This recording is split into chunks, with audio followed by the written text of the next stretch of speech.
This is a 2024 Subaru Impreza RS. And this is my very first time getting my driving impressions while driving the car at night. How did you tell? I wanted to give you guys just a general sense of how this car felt at night, but I also wanted to try out something Subaru calls steering responsive LED headlights. So these are headlights that will actually shift around and turn when I turn the steering wheel. So to show that, I have my usual camera set up, but I also have a camera mounted up on the roof, and I have it set for a wide angle lens, so hopefully it will show you how the headlights move when we're going around some corners. Now, briefly, I did do a full review of this car already, and I have a link to that review in the description, and it should also be popping up right there. But let's go over a couple quick facts about the Subaru Impreza. It is new for the 2024 model year. It is a new generation, and the RS model is a renewed trim, we'll call it, that is back with the Impreza for this generation. It is the top of now 3 trims. You have the base, sport, and this RS. And the RS is unique in that it is the only trim Impreza that has the 2.5 liter boxer engine or flat 4 engine instead of the 2 liter boxer engine. And that means you get 182 horsepower and 178 pound-feet of torque instead of 152 horsepower and 145 pound-feet of torque. A big difference. Both engines, however, do get a continuously variable transmission or CVT transmission, but with the Sport and RS, you do get shift paddles and you do get 8-speed gears, kind of faux gears mimicked by the system. So if you want to feel like you have a regular automatic, you have that choice. Also, new for this generation, the Impreza is only available as a hatchback. The sedan is gone. So this 5-door version of the Impreza is the only version you can get. Personally, that's totally fine by me. I prefer hatchbacks to small sedans anyway, and I think this is a nicer looking version of the Impreza, if I'm honest. All right, with that, let me briefly pull over and show you the inside of this car in a bit more detail at night so you can see how this car lights up. Okay, I found a pretty dark parking lot to show you what the car looks like at night.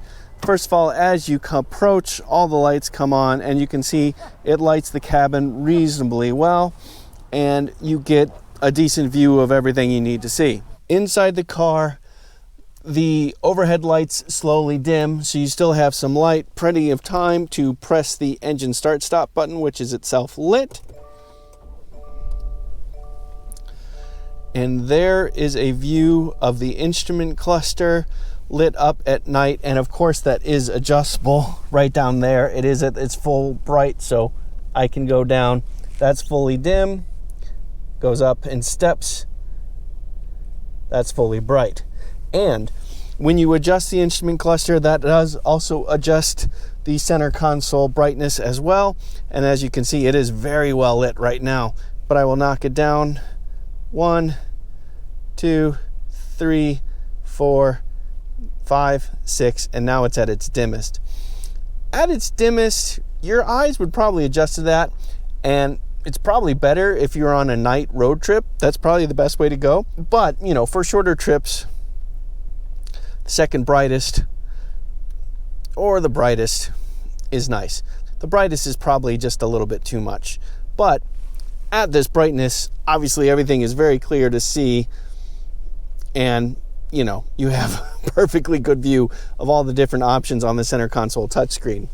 But I'm going to dim it a little bit to show you some other aspects of this interior.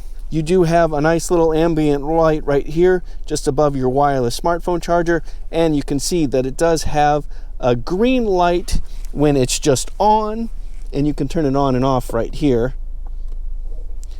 And if you put your smartphone on it, it changes to amber to show you that it's charging. The various controls on the steering wheel itself are also lit up, and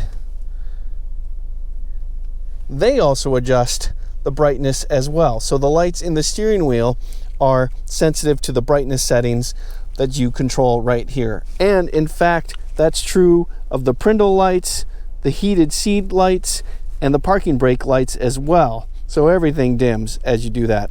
You do have lights around the perimeter of your USB Type A, Type C, and auxiliary ports right there as well. Red lights on the seat so you can see the adjustments for the windows and locks and all that. And a couple of red lights on the passenger side door as well. And finally, yes, the glove box has a light as well. It's also red. It's lovely. Okay, let's get back to our night drive. All right, let's dig into the driving impressions here. You know, first of all, obviously, it mostly drives very, very, very similar to the way it drives during the day. So my main focus is going to be how well I can see out of the car and how well the headlights work while we drive. These are full LED headlights, and generally speaking, they light up the road nicely. At the moment, the brights are not on because we do have some traffic ahead of us, and I have a good vision of what's in front of me. There's no real blind spots or anything like that. And if I do turn the wheel, you can see that the headlights do shift a little bit. Now, obviously, that's not the point right there, but it's nice to see that you do have some response to the headlights, even when you're just shifting the wheel around a little bit. Now, going through a couple of bends, the brights just turned on, and as I turn the wheel,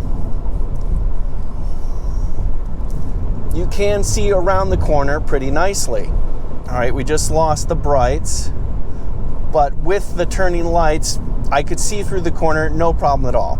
So that was a fairly fast set of sweeping corners, so the lights didn't move much, but if we go through a tighter corner, I think that'll display it just a little bit better. So as I turned the wheel there, you could see the lights shifted around a fair amount going through the corner.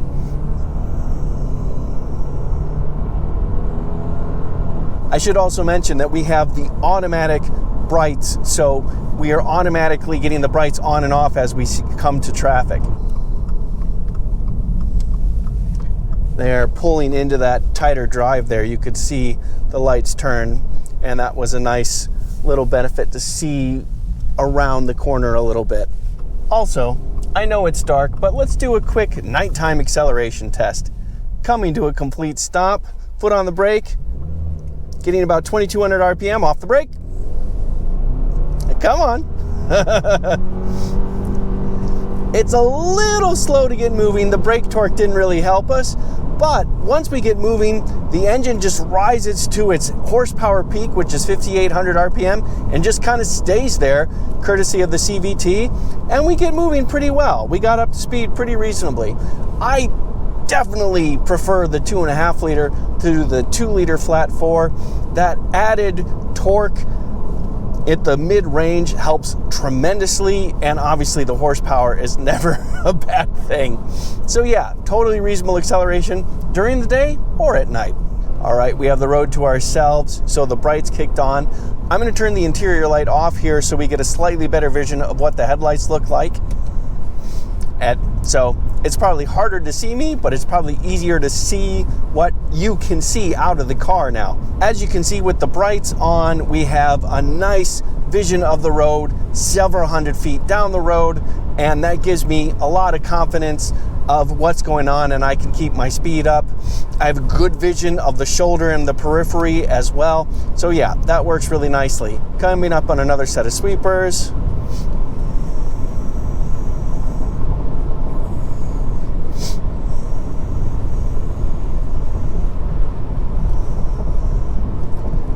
You know, we can see through the corners really easily. And even if I just wiggle the car a little bit, you can see that the headlights are moving around a little bit. So anyway, yeah, this is proving to be a good car to drive at night because it offers really good headlights, really good vision, plenty of visibility through the windshield down low and all that, like a nice low cowl to see down pretty immediately in front of the car. So yeah, this is a car that does inspire a good amount of confidence while driving at night. And if you watch my full review, you can see there's a lot to like about it while driving it during the day too. I'm Robin Warner, thank you for watching. And I am genuinely curious, is a video like this helpful? Is it interesting? Is it insightful? What did I miss? I would really, really love feedback on if videos like this are a useful part of what I do when I review a car. Are there certain types of cars that are intrinsically more interesting to know about what it's like to drive at night, some less? I would really appreciate the feedback because, like I said, this is the first time I'm doing this and there's just really a lot of questions still. Here, I'll turn the light back on. If you did like this video, please show me by giving it a thumbs up. Doing so really does help me out a lot.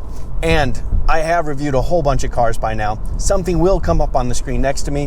Hopefully it is something you're interested in. And if you do end up watching it, I definitely hope you like it. Okay, goodbye for now. Lights off.